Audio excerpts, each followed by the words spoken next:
Brangus televizijos žiūrovai, džiugu šį Liepos vakarą sveikinti su jumis leidyklos Arpresa ir Readers Digest vardu. Dabar turėsite išskirtinę progą sužinoti, kas didžiajame žaidime 15 laimės įspūdingą pirmąjį specialųjį prizą, kurio vertė net 50 000 litų.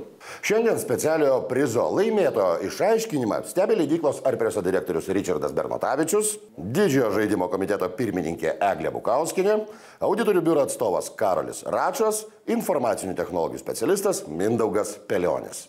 Ilgai laukta akimirka atėjo. Nieko neglaudami, spauskime mygtuką ir sužinokime, kągi šiandien lydi sėkmė. Ponas Eugenijus Rimvydas Stancikas iš Vilniaus. Sveikina ponas Stanciką, jūs ką tik laimėjote specialųjį žaidimo prizą, kurio vertė net 50 000 litų. Ir tai dar ne viskas.